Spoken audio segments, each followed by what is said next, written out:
America నుండి ఇండియాకి డబ్బులు పంపాలంటే ఇప్పటికీ ఆ పాత పద్ధతులేనా? అందుకే వచ్చేసింది మైపర్సు. Download now.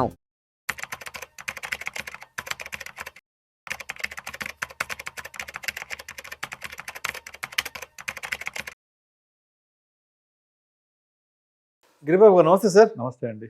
Welcome to Vishnu talks and welcome to Suman TV. Giribabu గారు, చాలామంది రకరకాల ఇన్వెస్ట్మెంట్స్ చేస్తుంటారు. కొంతమంది గోల్డ్లో ఇన్వెస్ట్ చేస్తారు, కొంతమంది రియల్ ఎస్టేట్లో ఇన్వెస్ట్మెంట్ చేస్తారు, కొంతమంది stock market, mutual funds, so రకరకాల అసెట్ క్లాసెస్లో ఇన్వెస్ట్మెంట్స్ చేస్తుంటారు. సరే, ఒక 5-10 సంవత్సరాల తర్వాత రియలైజ్ అవుతారు, అబ్బా అనవసరంగా దీంట్లో ఇన్వెస్ట్ చేశాను, ఏం రిటర్న్స్ ఏం రాలేదు, ఏడేం వచ్చింది ఏం లేదు, అంత పోయిందే ఉందని చెప్పి ఒక 5-10 ఏళ్ళ తర్వాత అప్పుడు రియలైజ్ అవుతారు. కాబట్టి అసలు ఒక మంచి అంటే ఒక ఇన్వెస్ట్మెంట్ చేసేటప్పుడే ఇది ఒక మంచి ఇన్వెస్ట్మెంటు అని గుర్తించడానికి దానికి ఉన్నటువంటి పారామీటర్స్ ఏంటి అసలు? ఏదైనా మనం ఒక ఇన్వెస్ట్మెంట్ చేసేటప్పుడు మనము ఏం చేయాలంటే, ఒకటి ఆపర్చునిటీ కాస్ట్ అని ఒకటి ఉంటుంది.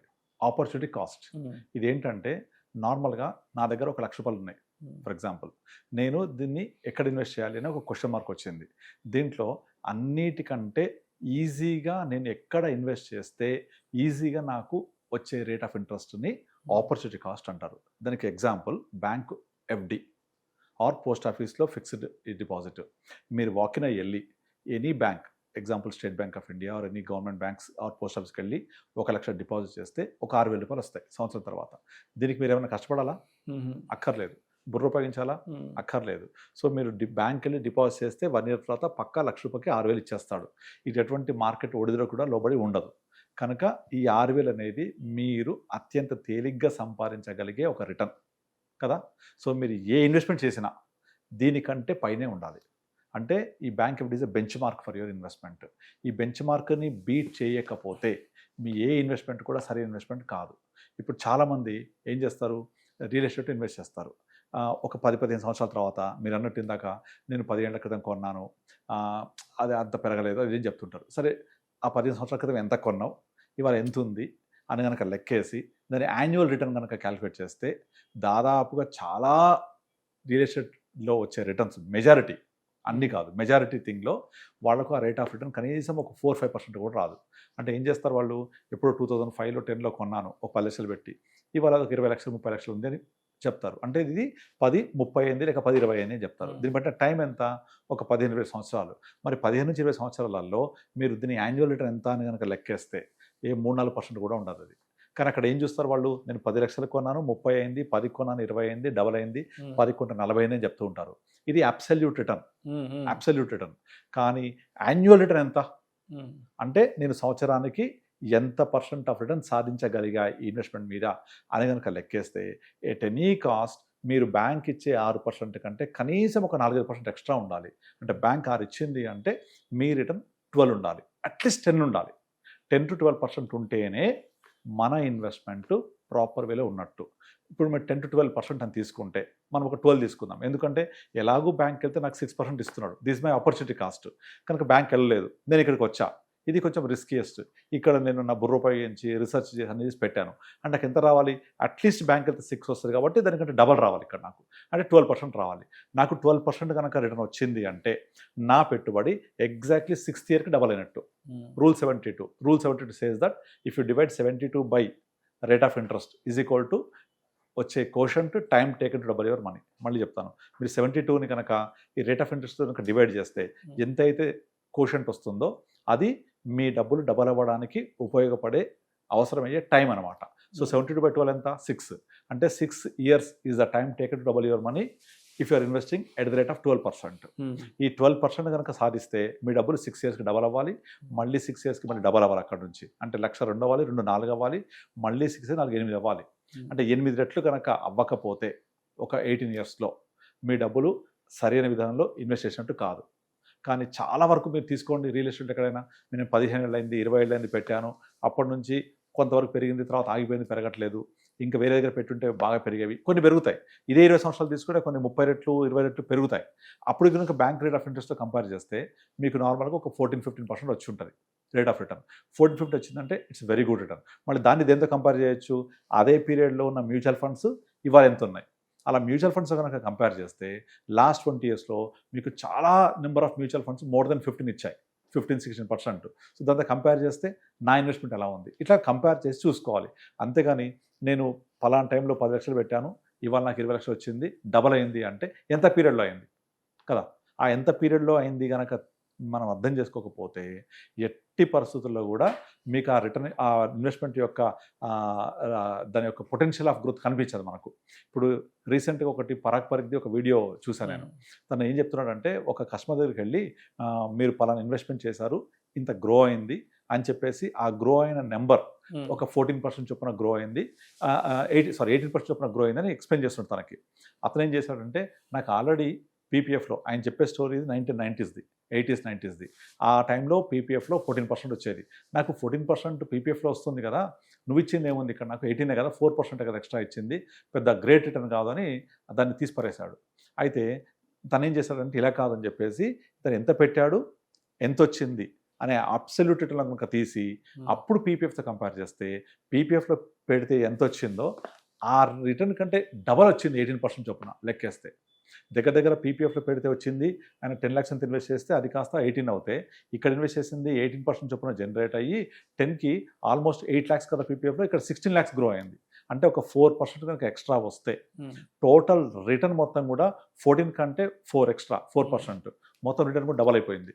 అంటే మనం ఇన్వెస్ట్మెంట్ చేసింది ఎంత పెరిగింది అని చెప్తే జనాలకు అర్థమైంది అంటే పాయింట్ టు పాయింట్ చెప్తే, లైక్ నేను 10 పెట్టే 20 అయింది, 10 పెట్టే 30 అయింది, ఇది కాదు యాక్చువల్గా గ్రోత్ రేటు.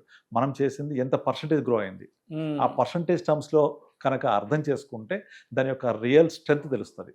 ఇప్పుడు నేను చెప్పిన ఎగ్జాంపుల్లో కూడా మీకు పీపీఎఫ్ 14 ఇచ్చింది, నేను 18 ఇచ్చిన అంటే అర్థం కాదు. కానీ పీపీఎఫ్లో 10 పెడితే 18 ఇచ్చింది, నేను 10 పెడితే 32 వచ్చింది. ఇప్పుడు అర్థమవుతుంది డిఫరెన్స్.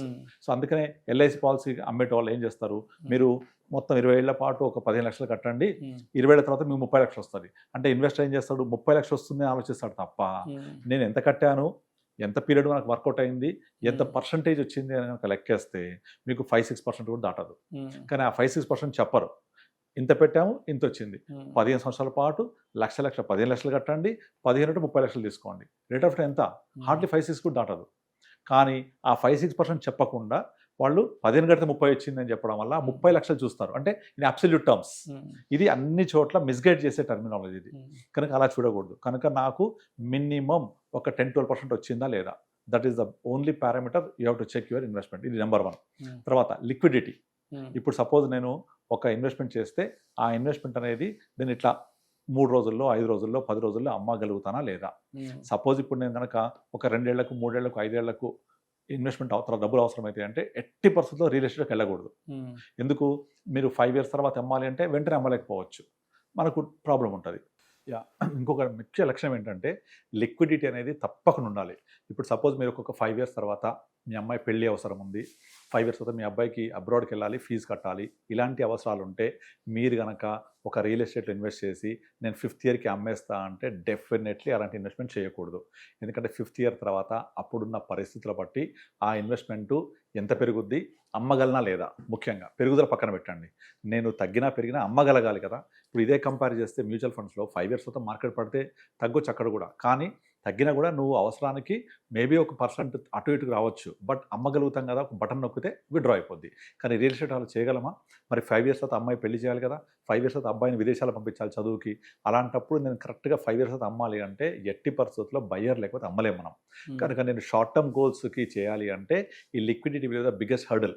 కనుక రియల్ ఎస్టేట్ ఎప్పుడు కూడా long term investments, very long term, like next generation కోసము, మా పిల్లలు ఇప్పుడు చిన్నోడు ఉన్నాడు, వాడు పెద్ద అయిన తర్వాత ఇల్లు కట్టుకుంటాడు, లేకపోతే నేను ఎక్కడెక్కడో 20 ఏళ్ల తర్వాత ఇల్లు కట్టుకుంటాను, లేకపోతే ఏమో చేస్తాను అన్నప్పుడు లాంగ్ టర్మ్ కోసం మాత్రమే రియల్ ఎస్టేట్ చూడాలి తప్ప షార్ట్ టర్మ్ కోసం 5 years 6 years కోసం ఎట్ పాయింట్ ఆఫ్ టైంలో నేను అవసరం ఉంటే తీసుకోవాలి డబ్బులు అనే టైంలో ఎట్టి పరిస్థితుల్లో దాని జోలికి వెళ్ళొద్దు. Because liquidity is the biggest problem అక్కడ. Number 3, partial withdrawal.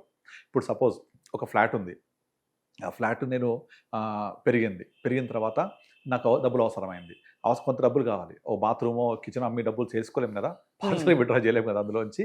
కనుక అలా పార్షల్గా రావాలి అంటే పాసిబుల్ కాలేదు అంటే మొత్తం దాన్ని అమ్మేయాల్సి వస్తుంది.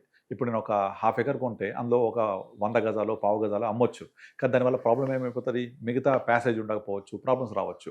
కనుక అగైన్ లిక్విడిటీ మాత్రమే కాకుండా పార్షల్ లిక్విడిటీ కూడా ఉండదు అందులో. సో ఇలాంటి ఇన్వెస్ట్మెంట్ కూడా కరెక్ట్ కాదు. ఎప్పుడు చేయాలి ఇది, మీ గోల్ లాంగ్ టర్మ్ ఉంటే అని ఇంపార్టెంట్. నెక్స్ట్ ఇంకోటి, మీకు ఏదైతే ఆదాయం ఇవ్వదో అదేది ఆస్తి కింద పరిగణించండి. నేనైతే ఆదాయం ఇవ్వని ఆస్తి ఆస్తి కాదు, మీకు ఆదాయం ఇవ్వాలి. ఇప్పుడు చాలామంది ఏం చేస్తారంటే ప్లాట్స్ కొని పెట్టేస్తారు, ఆ ప్లాట్ కొనేసి ఇది పెరిగిన తర్వాత గ్రో అయ్యాక నాకు డబ్బులు వస్తాయని చూస్తారు. కరెక్టే, కానీ నిజంగా మీరు కనుక దాని యొక్క లాంగ్ టర్మ్లో అది పెరుగుదల లెక్కేస్తే మీకు గట్టిగా 5-6% కూడా రాకపోతే, మళ్ళీ ఆదాయం కూడా లేకపోతే దాని మీద మనకు ఎలా ఉపయోగపడుతుంది? సపోజ్ నా రిటైర్మెంట్ ప్లానింగ్ ఉంది, చాలామంది చేసే మిస్టేక్స్ ఇవన్నీ.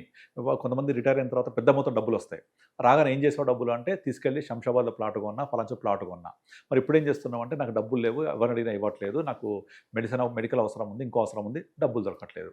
మా అబ్బాయిని అడిగితే మా అబ్బాయి దగ్గర కూడా సరిగా జీతం రావట్లేదు బికాజ్ ఆఫ్ జాబ్ లాస్. కనుక నా ఆదాయం అనేది మొత్తానికే ఆగిపోయింది అక్కడ.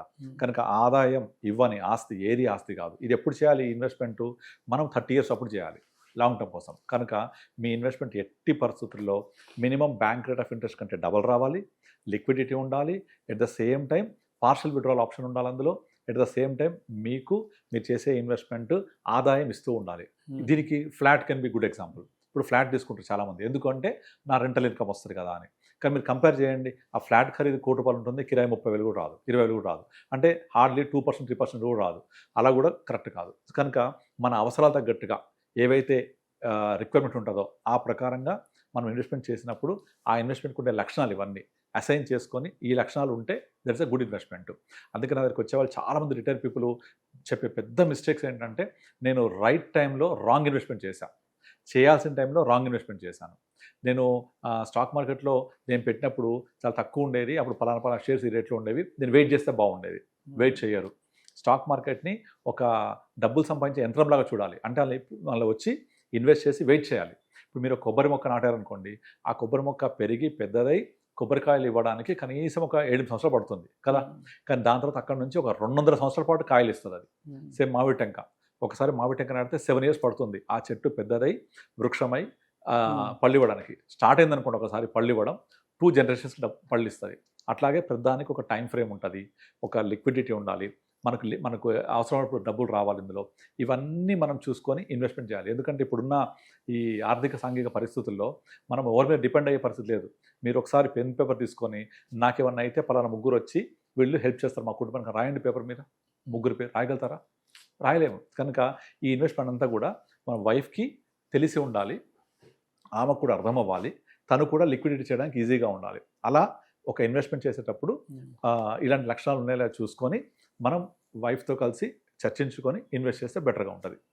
Thank you sir, thank you so much Giribabu garu. Thank you అండి. ఒక ఇన్వెస్ట్మెంట్ చేసిన తర్వాత అది సరైన ఇన్వెస్ట్మెంట్ అవునా కాదా అన్నదాన్ని గుర్తించడానికి ఎటువంటి ప్రామాణికం ఏంటన్న దాని గురించి చక్కగా తెలియజేస్తారు. Thank you so much sir. Thank you.